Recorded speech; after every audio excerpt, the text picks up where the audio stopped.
Assalamualaikum warahmatullahi wabarakatuh, teman-teman. Jangan kasih kendor otak kita buat nambah-nambah wawasan, apalagi wawasan soal Islam dan sejarahnya. Juga tokoh-tokoh Islam dan kisah-kisah inspiratifnya. Kita ketemu lagi ya, teman-teman. Kali ini aku bakal bercerita tentang kisah masa kecilnya Imam Al-Bukhari. Ini dia, Imam Bukhari, Muhammad dari Uzbekistan. Muhammad adalah nama asli Imam Bukhari. Nama ini diberikan oleh ayahnya yang bernama Ismail bin Ibrahim. Beliau, Muhammad bin Ismail bin Ibrahim alias Imam Bukhari, lahir pada tanggal 13 Syawal 194 Hijriah atau pada 21 Juli 810 Masehi.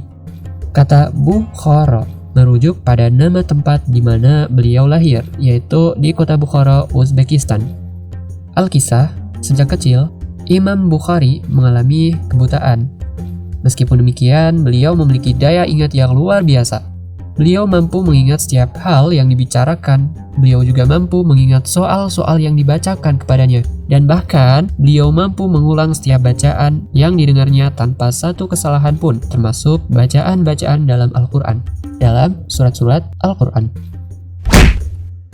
Jadi ya, gak heran ya di usianya yang masih anak-anak, Imam Bukhari sudah menghafal banyak surat-surat Al-Quran. Hal itu mendorong orang tuanya untuk memasukkan Imam Bukhari kecil di sebuah madrasah untuk mendalami Al-Quran.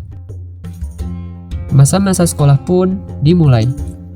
Pada saat baru datang ke madrasah, Imam Bukhari mendapati sang guru sedang membaca surat Qaf. Maka begitu sang guru selesai membacanya, Imam Bukhari mengangkat tangannya dan menyatakan bahwa dia sudah hafal surat Qaf.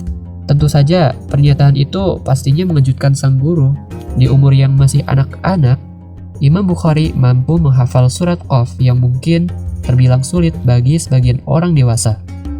Dan yang lebih mengejutkan lagi, meskipun beliau mengalami kebutaan, beliau mampu mengulang seluruh surat Qaf dengan sangat baik dari segi makhraj hingga sifat-sifat setiap hurufnya.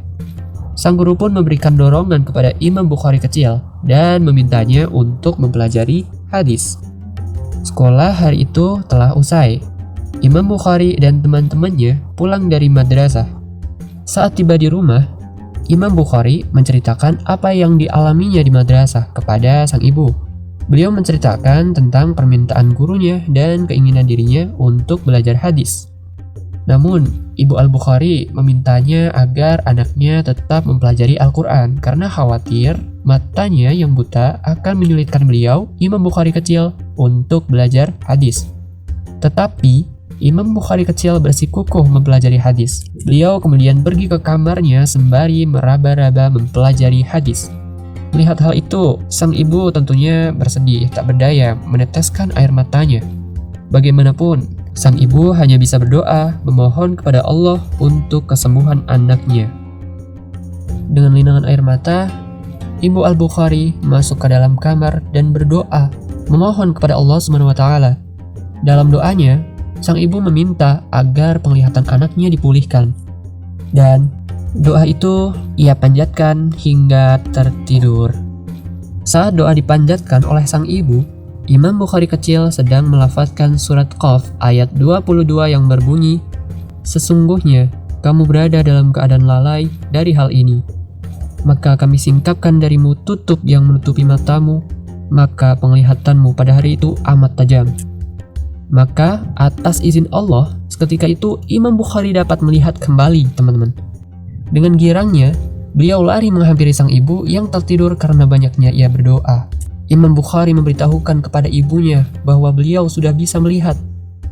Memang awalnya ibunda tak percaya, hingga Imam Bukhari menyebutkan warna baju sang ibunda dan benda-benda di sekitarnya. Dan ya, sang ibu merasa sangat senang. Dilingkupi dengan rasa haru, hingga air matanya keluar tak terbendung lagi, teman-teman. Masya Allah. Begitulah perjalanan hidup masa kecil Imam Bukhari.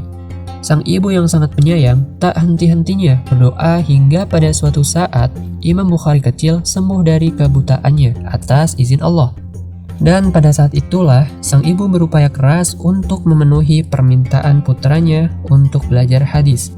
mengajarkan putranya untuk mengelilingi negeri-negeri Islam untuk mencari dan mengumpulkan hadis-hadis Nabi Shallallahu Alaihi Wasallam. Dengan kesabaran dalam memastikan hadis Nabi yang mulia, Imam Bukhari menjadi seorang pembesar dalam ilmu hadis. Kitabnya yang tersohor, Sahih Al-Bukhari, juga menjadi kitab paling sahih yang dapat dijadikan sebagai pedoman hadis setelah Al-Quran. Wallahu a'lam bishawab. Itulah cuplikan kisah masa kecil Imam Bukhari. Karena kisahnya yang sangat inspiratif, semoga dapat menginspirasi teman-teman semua ya. Oke, cukup sampai di sini dulu videonya. Nantikan video tokoh muslim berikutnya. Terima kasih. Jazakumullahu khairan katsir. Wassalamualaikum warahmatullahi wabarakatuh.